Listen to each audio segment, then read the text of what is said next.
All right, good morning to everybody. Hope you're having a good January so far and a good start to a new week. It appears as though we're going to get a lot of rain this week. Already had quite a bit so far, but a whole lot more between now and next weekend, I hear.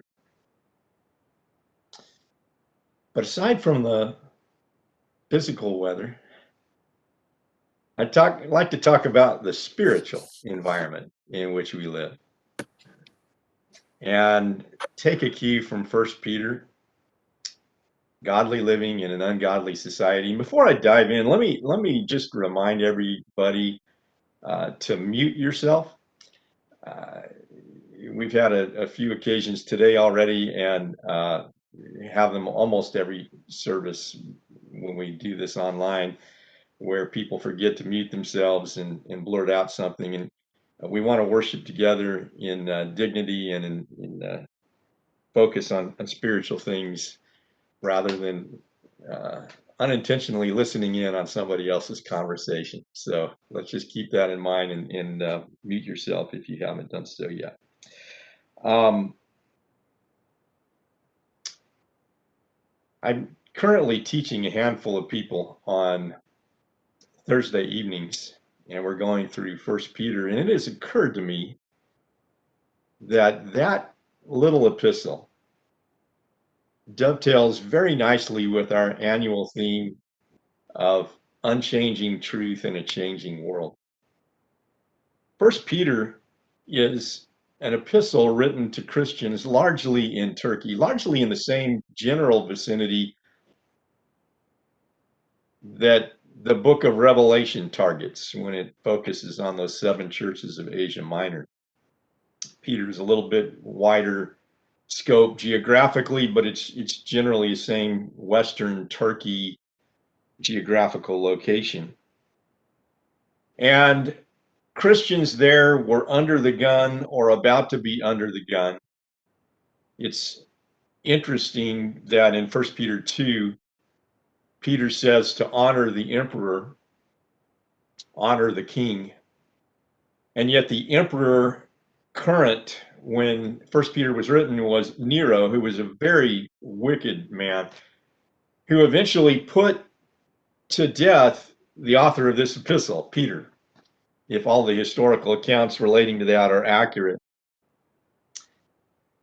And so, how do you function in a society where the prevailing powers that be are in a position to persecute the faith and those who embrace it? How do you embrace unchanging truth in a changing world, which in some cases is downright hostile to the faith? And so I'm going to preach from time to time this year on themes that are raised in First Peter. And if I had to suggest to the elders all over again one must-do study that would dovetail with this theme, I think First Peter would be higher on the list than it was when we came up with a list of classes that we do this year. How do you function as a Christian when you're living in a place that may not be the most conducive to raising your kids with the nurture and admonition of the Lord, where the quality of life is not necessarily the most conducive to spiritual, godly living, where the moral fibers of society are rotting, where Judeo-Christian foundations were shattered a long time ago?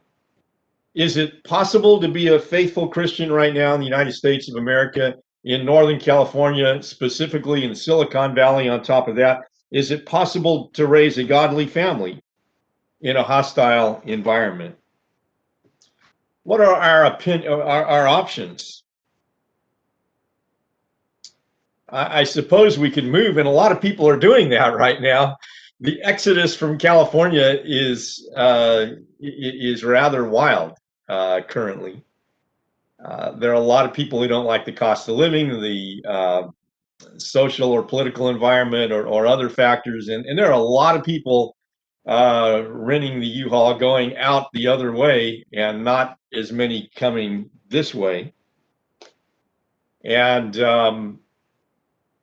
I have to tell you, I'm a native Californian,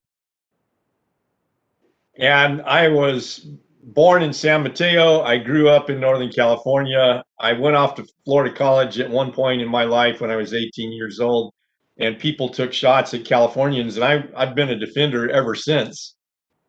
I love this state. I love the weather here. I love so many things about the natural beauty here and the things that life offers here in California. Um, but I would be lying to you if I thought this was utopia. It's not. And I have to tell you this, that I have a good friend that goes back many years who posted a little blurb on our church's Facebook page when Sarah or someone else posted, an electronic format for worship, and he was rather critical of that, thinking that we needed to buck the system and buck the powers that be, and that we ought not to be meeting electronically first and foremost. And I wrote him a private email defending the tightrope act that we have conducted as elders here in and defending our actions as a church. And I'm going to tell you this, that if any of you would like that email, I will omit his email, and I would be happy to send that, because I think it would be interesting and informative reading for you, how I defend what we've done. And I basically tell him, you're not a member of the church here, you don't live locally here, you don't know the local situation here, you don't know the challenges here, and you're standing as an outsider criticizing what we're doing here. And you, of all people, should admit local autonomy means sometimes local decision making in light of local challenges. But be that as it may, I would be the first one to tell you that I don't always like everything about the local situation here, even though I'm a native. And for starters, when you consider that there are people moving out, going to other places where the environment is very different, not only in terms of rain versus snow, but I'm talking about the social, religious, political environment. And a week and a half ago, Elena Kagan, who's one of the Supreme Court justices, called upon the state of California and the governor's office to give an answer in a court case before the Supreme Court for why religious organizations are treated a certain way that doesn't necessarily apply to virtually any other organization or business model in the state of California. And the state gave an answer. This is about a week and a half ago, and in a brief before the court that makes, I'm not necessarily going to recommend that as easy reading or nice reading, but it's certainly an interesting read. And it's a read unique to California that you wouldn't read in virtually any other state of this union, that applies a litmus test to religious organizations that don't necessarily apply to virtually anything else in California, in spite of protestations to the contrary. And I would be lying to you if I told you I hadn't told Andrea privately that do we really want to stay here long? Is this where I want to spend the rest of my life preaching the gospel, when I could be 1,000 other places and not have some of the challenges that I have here? I would be lying to you if that thought hadn't crossed my head. But as certainly as I say that, I would have to also say that I'm not sure there are any utopias out there anywhere, even though the climate may be different morally and spiritually in other places. I am not certain that there's any place on this wicked earth where wickedness and ungodliness hasn't gained a foothold in one form or another. As long as we're in this world, we will be in the world, but not of the world, if we're true Christians, wherever we happen to live. I suppose we could try to withdraw from society around us, form our own community, build walls, have a closed, cloistered community that blocks out the rest of the world, where we live in isolation, kind of as a monastery of just Christians, have as little transaction as possible with the world all around us. And I can imagine that might be fun. I enjoy being around God's people, I have to tell you. Little community, we would violate so many principles found in the New Testament about living in the world but not of the world, being the salt of the earth, the light of the world, extending an influence to the world around us, a world that desperately needs what we have. And I don't believe it would be a utopia either when push comes to shove. We could assimilate and kind of be absorbed in the world around us. And I know a lot of Christians that would easily give in to that temptation, that if you're tempted not to wear your Christianity on your sleeves in a situation where it might cost you financially or in terms of economically or whatever, that temptation to hide your faith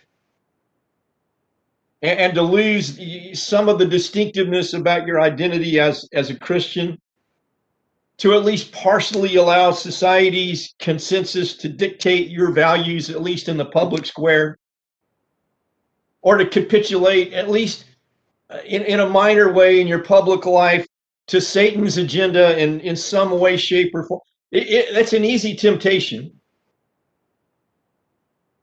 And I believe that temptation will manifest itself in greater and greater ways in the years to come, where Christians buy into the value system of this world, in the value system presented in the media around us, when we ought to be at war with society around us in terms of the different belief systems that we hold versus the one that is prevalent in the world, that we fight the good fight of faith, as 1 Timothy 6 says. None of these options on the screen is biblical. None of them is entirely acceptable, but it still begs the question, how am I going to protect my faith in a hostile environment, when my faith is potentially ridiculed, when the view of the world around me is atheistic or agnostic or anything but biblically informed, where academic disciplines taught in universities and even at the grammar school level are often dominated by secularistic ideas in which sin is glorified, Satan's agenda is glorified, and godliness is expelled from public discourse. How am I going to ensure the safety of my children's minds when they are exposed to neighbors who do not share our values and who could corrupt their respect for God? Those are all valid questions that we need to be talking about more. First Peter has some answers.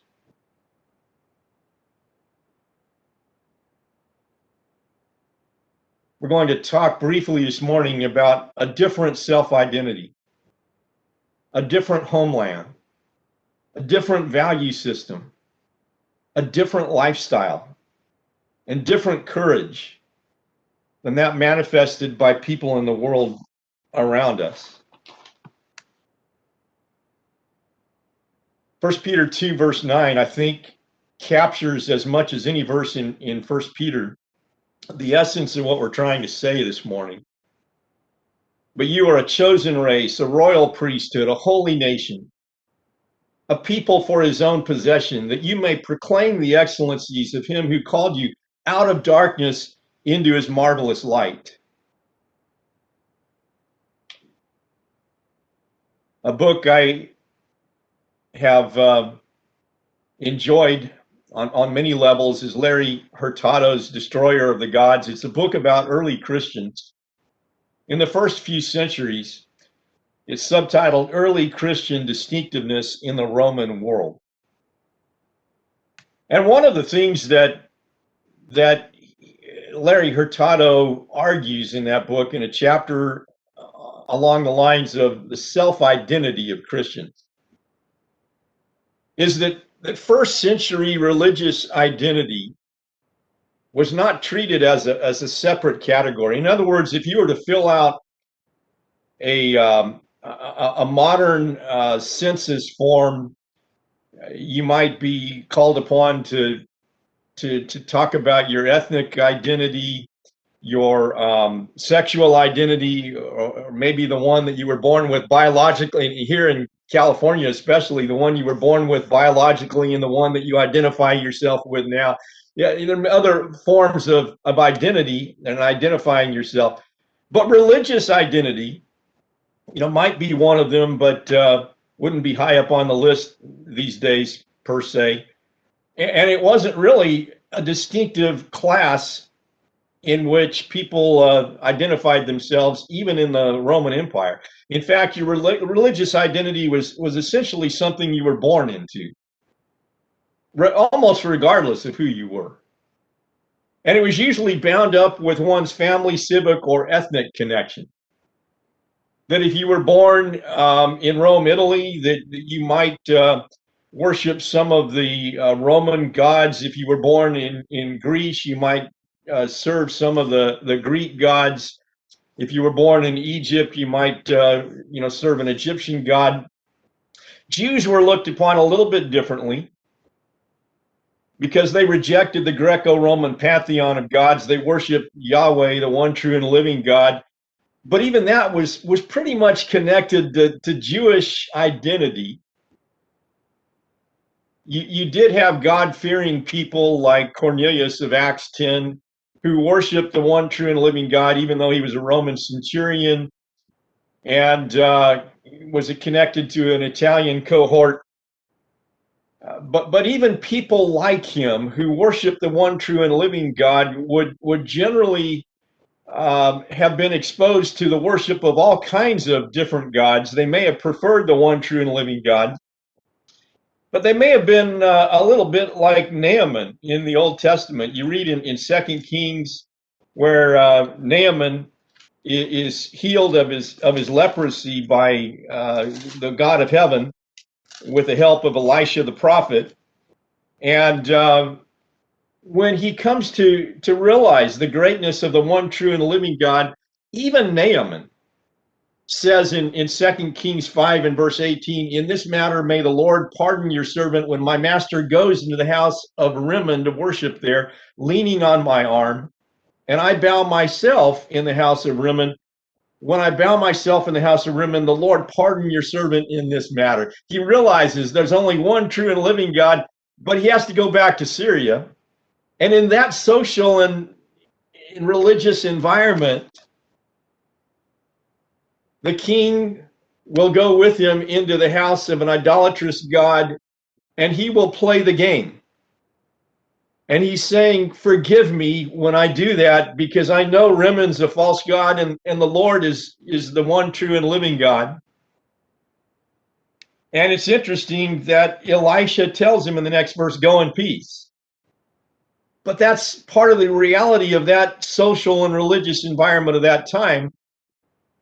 Jews were given a free pass to worship the one true and living God and not to worship the Greco-Roman gods in the first century Roman Empire. but that was bound up with Jewish ethnic identity. And that identity for most peoples was not considered exclusive, but certainly for non-Jews. In other words, people that may have grown up worshiping Apollo may have added emperor worship or Isis or Mithras worship, mystery religion worship. They may have had a certain religious identity with which they were born or into which they were born, and then added something else. And they may have added several layers of different religious identities, different religious influences of the time.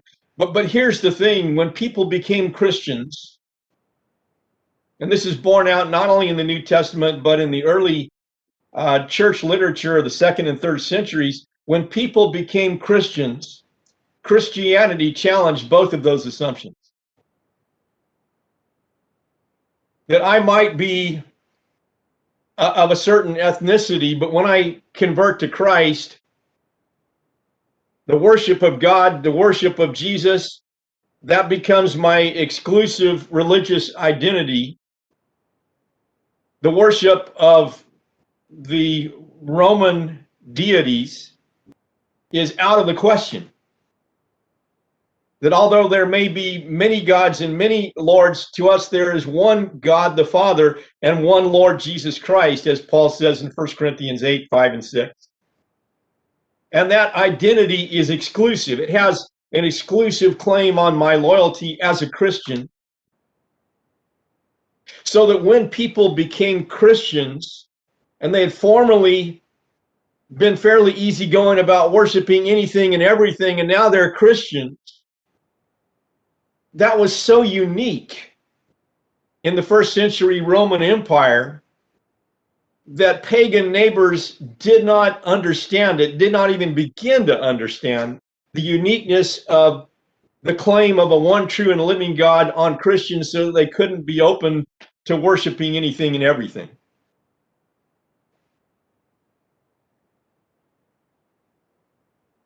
But Christianity brought to them a different self-identity. We had this First Peter class the other evening, and Talon was in on it for the first time, and we had someone born in Germany, someone born in Iran, someone born in India, and who else was on the call? I forget, but we had 4 different countries, and multiple Americans that have very different identities here. And so I was telling Talon, you wouldn't have this necessarily in Colorado, but we had people that maybe spoke 5 or 6 different languages. And again, I was born here in California. I grew up in California, but we have a congregation full of people that have come from all over the world. And we've got some people who still hold citizenship status in other countries. Imagine moving to another country where you didn't plan on becoming a citizen. And that's essentially what it was like to become a Christian in the first century Roman Empire.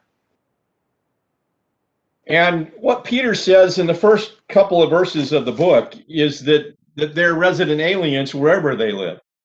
Peter, an apostle of Jesus Christ, to those who are elect exiles, and underscore that word, exiles, of the dispersion in Pontus, Galatia, Cappadocia, Asia, and Bithynia, according to the foreknowledge of God the Father and the sanctification of the Spirit, for obedience to Jesus Christ and for sprinkling in his blood.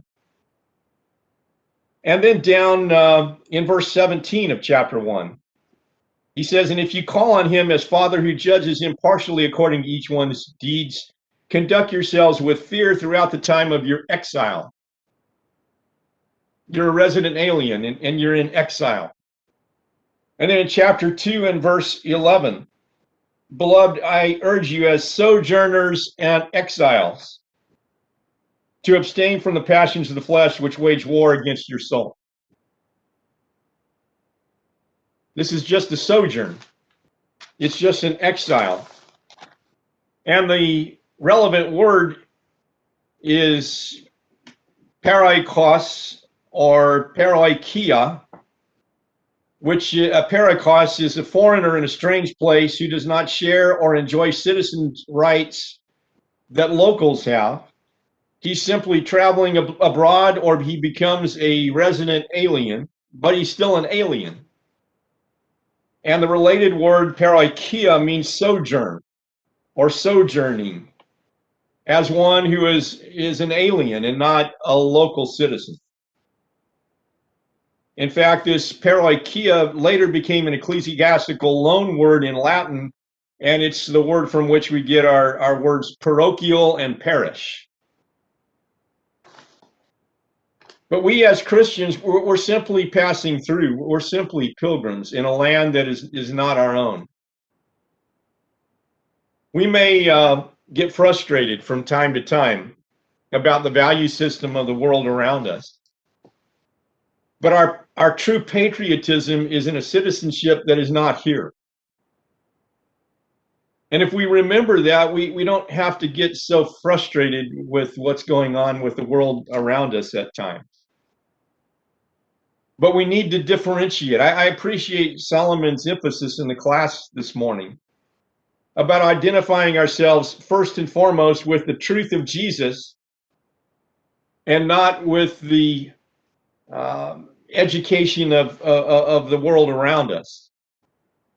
Jesus says, sanctify them in your truth. Your word is truth in John 17 and verse 17.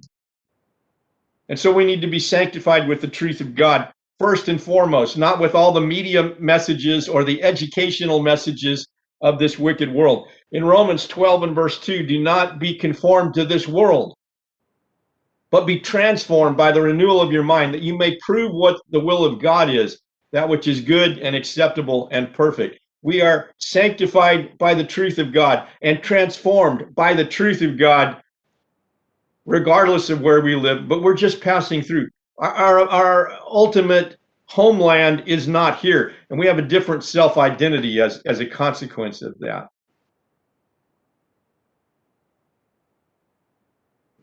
That self-identity involves a homeland somewhere else. There are many passages in 1 Peter that identify our heavenly home, including the first few verses of chapter 1. We have a living hope, verse 3. We're born again to that living hope through the resurrection of Jesus Christ from the dead, verse 4, to an inheritance that is imperishable, undefiled, and unfading, reserved in heaven for you. The Apostle Paul says in Philippians 3, verse 20, that our citizenship is in heaven. In Colossians 3, verses 1 through 4, the Apostle says that we should seek the things that are above, not the things that are upon the earth. To set our minds on things above, that our life is hidden with Christ in God. And when Christ, who is your life, appears, then you will also appear with him in glory. Hebrews 11 says the same thing, verses 13 through 16, that these faithful of old were seeking a homeland. They were seeking a heavenly home, not one here upon the earth.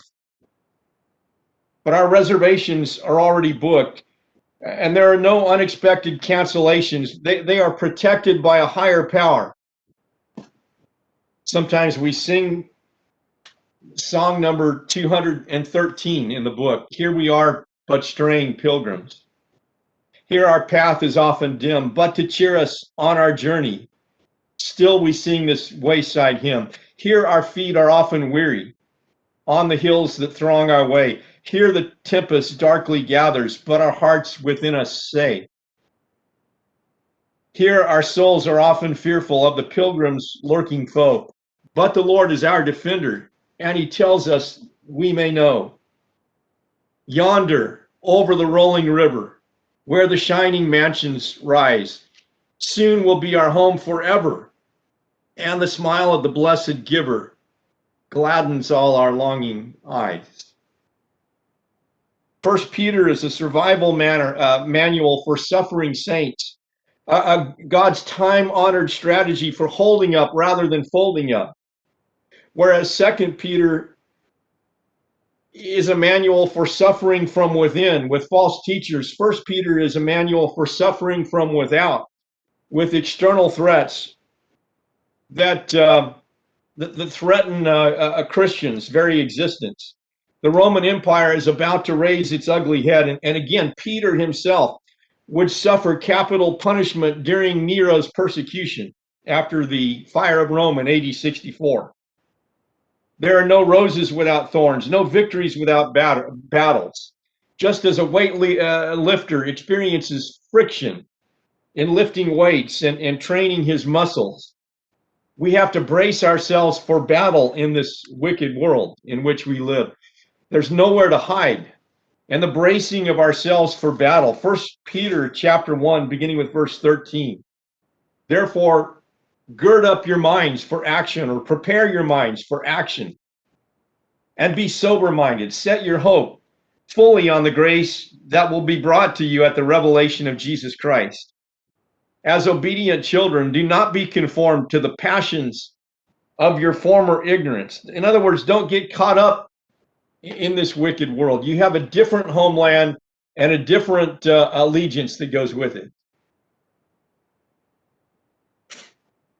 A different value system.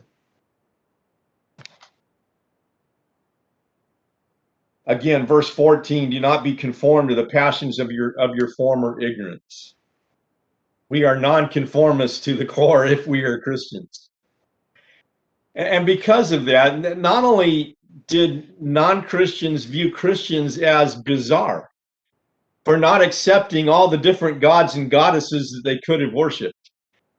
They saw themselves as bizarre for the different kinds of morality that they suddenly embraced. In chapter 4 of 1 Peter, beginning with verse 1, Peter says, since therefore Christ suffered in the flesh, arm yourselves with the same way of thinking. For whoever has suffered in the flesh has ceased from sin, so as to live for the rest of the time in the flesh, no longer for human passions, but for the will of God. For the time that is past suffices for doing what the Gentiles want to do, living in sensuality, passions, drunkenness, orgies, drinking parties, and lawless idolatry. And notice and underscore verse 4. This is really important. With respect to this, they are surprised when you do not join them in the same flood of debauchery, and they malign you. In other words, you used to party with them. You used to be immoral with them. And now you said no to all these things, and they make fun of you. They malign you because you don't join the party, so to speak. Christians had to put their foot down as being different. Brace yourselves for battle, Peter says. You are in the world, but not of the world. Again, there are many, many passages that we could cite. But again, I'll simply say this, that in verse 9, our key text for this morning, you are a chosen race, a royal priesthood, a holy nation, a people for his own possession, that you may proclaim the excellencies of him who called you out of darkness into his marvelous light. Once you were not a people, but now you are God's people. Once you had not received mercy, but now you have received mercy. You have a completely different value system driving you. You have a different lifestyle. One of the things I do enjoy about living in California is we have this cultural melting pot, and it makes life interesting here. We have a lot of different choices in what to eat, for example, and a lot of cuisines from all over the world that make our food palette quite interesting here. But our lives as Christians make a statement different from the world, no matter what culture the world presents itself to us. In verses 11 and 12 of chapter 2, which was a scripture reading this morning, Beloved, I urge you as sojourners and exiles to abstain from the passions of the flesh, which wage war against your soul. Keep your conduct among the Gentiles honorable, so that when they speak against you as evil doers, they may see your good deeds and glorify your God on the day of visitation. So you have a different value system and a different lifestyle to go with that. Strangers and sojourners, people in exile as refugees, as opposed to a permanent settler. And we're proclaiming God's excellencies every step of the way. Our lives are making a statement. And as our lives make that statement on behalf of God, we are slandered. There's a smear campaign going on. Early Christians who suddenly would not worship all these other gods and who suddenly wouldn't participate in all this immorality were smeared in the early centuries as atheists because they didn't worship the Greco-Roman gods. They were smeared as superstitious, as antisocial and obstinate because they wouldn't go along with all the partying. They were called haters of mankind. They were called disloyal to Caesar. Celsus, an opponent in the early 3rd century, an opponent of Christians, accused the Christians of ignorance, foolishness, superstition, and all sorts of sordid things, but never of immorality. He could not discredit their behavior in that regard. There are many other terrible things that people can accuse us of, which is partly why Peter says in verse 13 and following, be subject to the Lord's sake to every human institution, whether it be to the emperor as supreme, or to governors as sent by him to punish those who do evil and to praise those who do good. For this is the will of God, that by doing good, you should put to silence the ignorance of foolish people. Live as people who are free, not using your freedom as a cover-up for evil, but living as servants of God. Honor everyone, love the brotherhood, fear God, honor the emperor. When others are bad talking us, when others are smearing us, and when we behave as model citizens, so to speak, even as resident aliens who act like model citizens in a country in which we are living a countercultural life, it may be a tightrope act at times, but the upright life which we live presents a disparity to the slander of the bad talk about the belief system that we hold. It's not always easy functioning in a society which is hostile to the value system that we hold near and dear, which is the very reason that we present ourselves as those who pray for rulers in society around us and generally who obey the laws of the land, even if we disagree with some of the underlying philosophies. In chapter 4, he says this in verses 14 through 16. If you are insulted for the sake of Christ or the name of Christ, you are blessed, because the Spirit of glory and of God rests upon you. But let none of you suffer as a murderer or a thief or an evildoer or as a meddler. Yet if anyone suffers as a Christian, let him not be ashamed, but let him glorify God in that name. The assumption is you will suffer as a Christian. That will be the one area of life where people see you as a target. And it's okay. It's a blessed thing to suffer as a Christian, because your lifestyle is different from those around you. Your lifestyle makes a statement about things that are nobler, things that are higher, things that have allured your sight. Last but not least, different courage. Christians are to be salt and light. Salt of the earth, light of the world, Matthew 5:13 through 16. the world's only hope, in fact. And as a consequence of that, there is a readiness to give an answer.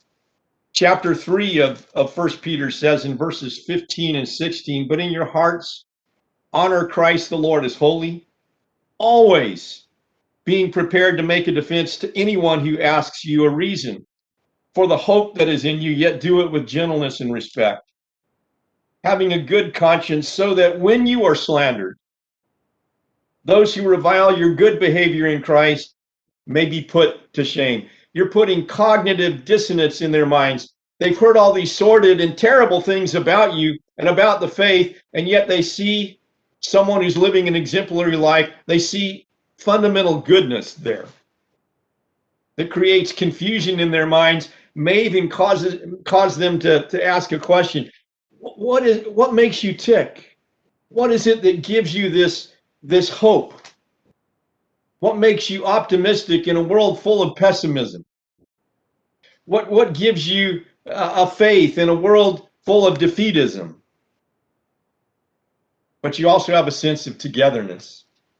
Again, going back to chapter 2 and verse 17, one of the things he says there is to love the brotherhood. The very fact that we have brothers and sisters in Christ with whom we can share this experience of suffering is a very special thing. In chapter 5 of 1 Peter, beginning with verse 5, he says, likewise, you who are younger, be subject to the elders. Clothe yourselves, all of you, with humility toward one another. For God opposes the proud, but gives grace to the humble. Humble yourselves, therefore, under the mighty hand of God, so that at the proper time he may exalt you, casting all your anxieties on him because he cares for you. Be sober-minded, be watchful. Your adversary, the devil, prowls around like a roaring lion, seeking someone to devour. Resist him, firm in your faith, and underscore this phrase, verse 9, knowing that the same kinds of suffering are being experienced by your brethren, by your brotherhood throughout the world. Knowing that you're not alone. Are you badgered because of your faith? Are you dismissed because you're a Christian? Are you attacked because you hold the truth? You ought to expect these things, but you're not alone. Your brothers and sisters in Christ throughout the world are experiencing something very similar. I'd like to close on Philippians chapter 1. Philippians chapter 1, verses 27 and 28. Only let your manner of life be worthy of the gospel of Christ, so that whether I come and see you or am absent, I may hear of you that you are standing firm in one spirit, with one mind, striving side by side for the faith of the gospel, and not frightened in anything by your opponents. This is a clear sign to them of their destruction, but of your salvation, and that too from God. It's not easy being a Christian. Not in this environment. And yet we have it easy compared to Christians in the first century. It may get harder. I believe it probably will. In fact, I sometimes fear for my kids and my grandkids the world that we are bequeathing to them. But if life should get tougher for Christians, it will give us an opportunity to shine all the more.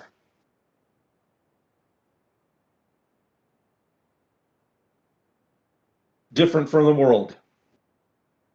A different self-identity, a different homeland, different values, a different lifestyle, a different courage. In the world, not of the world, countercultural, because of something supernatural that drives us every step of the way. Resident aliens, this world is not our home. That's the lesson for today.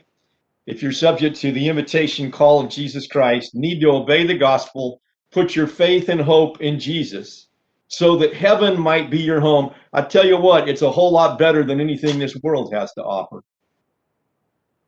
If we can encourage you, let us do that. So right now, as we sing this song together.